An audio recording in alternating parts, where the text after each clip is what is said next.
We have another question, derivation of formula E is equal mc square, जहाँ पर E है energy, m है मास और c है स्पीड ऑफ लाइट। ये क्वेश्चन पूछा गया है अनुभव पांडे के द्वारा, तो हम इसका सॉल्यूशन लेकर आ चुके हैं। चलिए स्टार्ट करते हैं इसका डेरिवेशन कैसे निकलता है E is equal mc square का फॉर्मूला।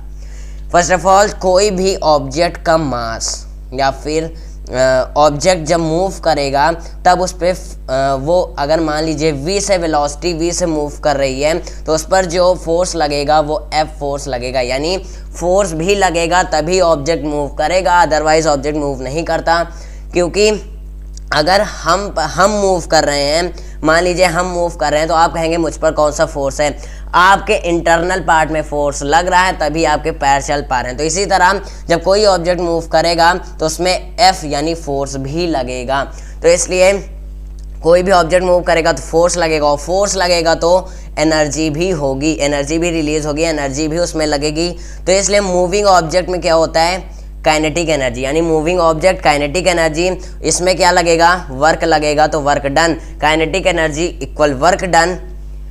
इससे हम फॉर्मूले को डराइव करेंगे। और उसके बाद ये जो फॉर्मूला है this is for stationary object, ये स्टेशनरी ऑब्जेक्ट का फॉर्मूला है, इसे कभी भी मोशन ऑब्जेक्ट को मत समझिएगा। फॉर्मूला स्टेशनरी ऑब्जेक्ट का है तो हमें स्टेशनरी ऑब्जेक्ट का फॉर्मूला निकालना है एनर्जी का, और हम स्टार्ट करेंगे मोशन वाले फॉर्म यानी मोशन ऑब्जेक्ट के फॉर्मूले से, यानी काइनेटिक एनर्जी से हम स्टार्ट करेंगे। तो काइनेटिक एनर्जी में वर्क डन लगेगा।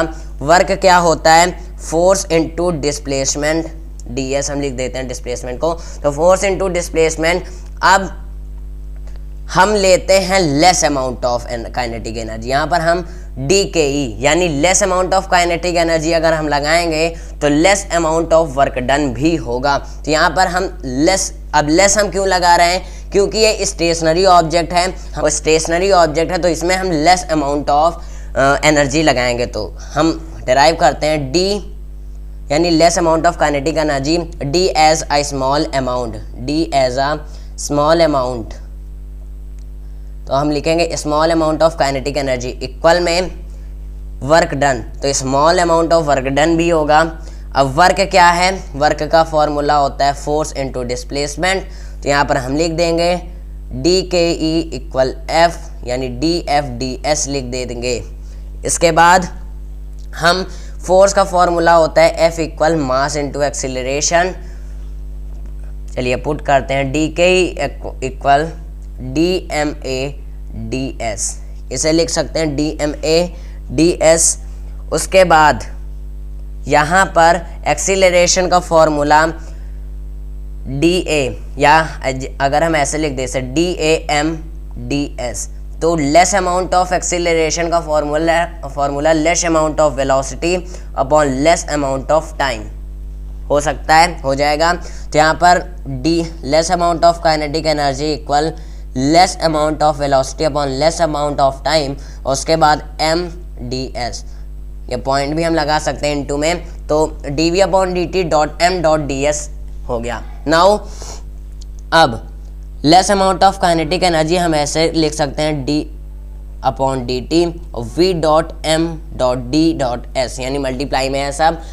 Now less amount of kinetic energy equal, अब इसमें हम मल्टीप्लाई करेंगे तो dv upon dt dot m, फिर से अब हम m का इसमें मल्टीप्लाई करेंगे तो dm upon dt dot v upon into में ds बाहर है। अब हम इसका मल्टीप्लिकेशन इनमें करते हैं, कैसे, DKE इक्वल होगा dvm ds upon dt plus dmv dot ds upon dt, ये हो गया। अब यहाँ पर ये किसका फॉर्मूला है, डिस्प्लेसमेंट अपॉन टाइम, ये फॉर्मूला है v का, यानी velocity equal displacement upon time. dv यानी ds अपॉन dt है, तो यहाँ पर वेलोसिटी का फॉर्मूला ds अपॉन dt होगा, तो DKE equal dvm v plus dmv dot v, यहाँ पे डॉट भी लगा सकते हैं। Now DKE equal dv square m plus या फिर dmv² लिखें। अब ये दोनों प्लस हो जाएगा तो less amount of kinetic energy equal क्या होगी 2dv²m।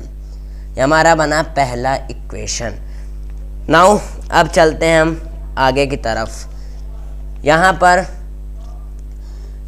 dke इक्वल 2dv²m बना। उसके बाद हम रिलेटिव मास का फॉर्मूला यूज़ करेंगे। रिलेटिव मास का फॉर्मूला क्या होता है? रिलेटिव मास इक्वल होता है m0 upon √1 minus v² upon c²। अब इसका m0 क्या है, यानी इसमें कोई भी मास नहीं है, m0 जीरो मास है। इसमें जो m है या फिर m1 equal m0 upon √1 minus v² upon c²। इसका मतलब इसमें मास है, इसमें कोई भी मास नहीं है।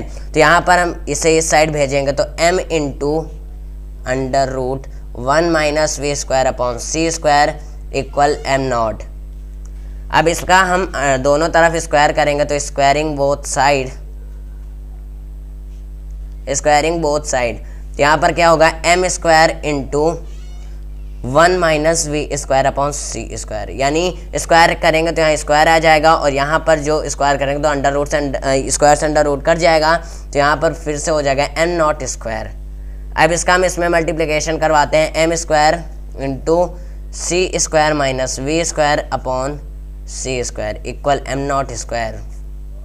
अब c² को उस साइड भेजते हैं m² into c² minus v² equal m0² c²। अब इसका हम इसमें मल्टीप्लाई करवाते हैं m² c² minus m² v² equal n0² c²। अब इसमें हमें रिलेशन फाइंड करना है। रिलेशन हम किसका फाइंड करेंगे? m और v का।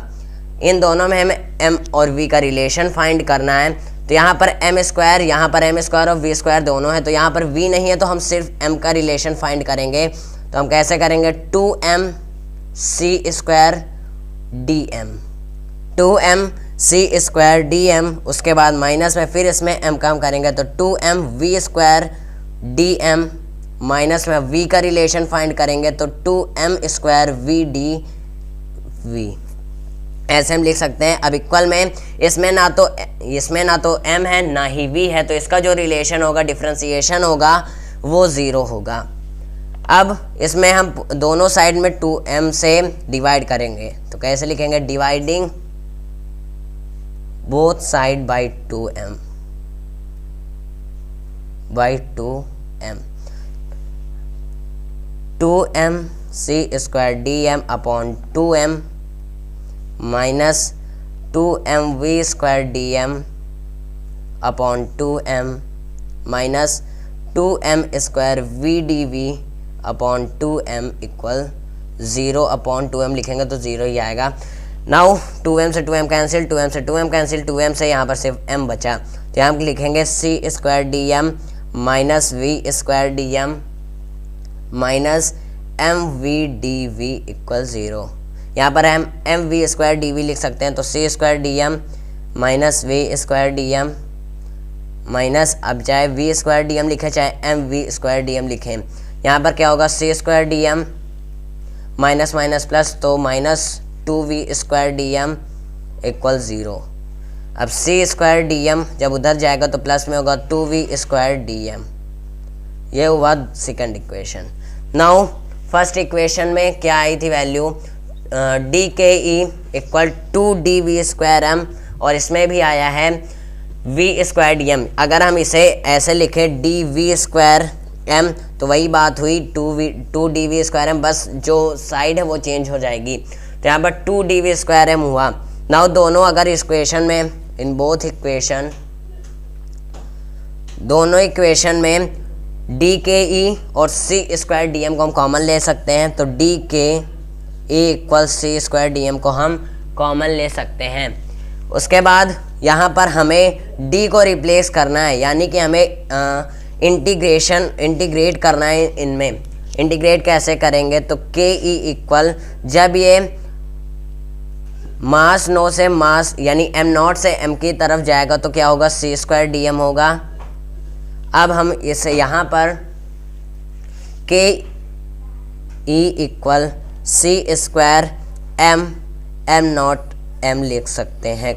यहाँ पर एरो का साइन एम नॉट से एम की ओर जाएगा, तो सी स्क्वायर को हमने ले लिया कॉमन, क्योंकि यहाँ पर एम की बात हो रही है, सी की बात नहीं हो रही, तो इसलिए यहाँ पर हमने सी स्क्वायर को बाहर ले लिया और m इंटू एम नॉट से जब m की ओर जाएगा तो m बचेगा। अब यहाँ पर kinetic energy less amount of kinetic energy नहीं रही है, यहाँ पर d को हमने इंटीग्रेट कर दिया। उसके बाद kinetic energy equal C square m minus M naught, ये हो गया। उसके बाद kinetic energy equal M C square minus M naught C square कर सकते हैं, ये हुआ काइनेटिक एनर्जी। अब टोटल एनर्जी क्या होती है? Kinetic energy plus potential energy. यहाँ पर रेस्ट एनर्जी क्या है? रेस्ट एनर्जी जो रेस्ट मोशन में उसे क्या कहेंगे? एन नॉट सी स्क्वायर, ये रेस्ट एनर्जी है। नाउ यहाँ पर टोटल एनर्जी पी प्लस के ई और रेस्ट होता है एम नॉट सी स्क्वायर। अगर हम टोटल एनर्जी निकालेंगे तो हम फिर से वही लिखेंगे, फॉर्मूला लिखेंगे M C square minus M naught C square जो निकली थी डी के ई में, जहाँ पर इंटीग्रेट हुआ था डी, वो फॉर्मूला हम यहाँ पर लिखेंगे और प्लस में लिखेंगे रेस्ट एनर्जी का formula M naught C square. यानी ये total energy, potential kinetic energy और रेस्ट एनर्जी का टोटल हमें एक एनर्जी मिलेगी। तो यहाँ पर E इक्वल हम क्या लिख सकते हैं? M naught C square cancel हो गया, तो बचा है एम सी स्क्वायर, जो कि प्रूव हो चुका है। आई होप ये वीडियो समझ में आई होगी, और स्पेशली अनुभव पांडे, अगर कोई भी दिक्कत हो तो कमेंट में फिर से एक डाउट पूछेगा, I will remake the video once again.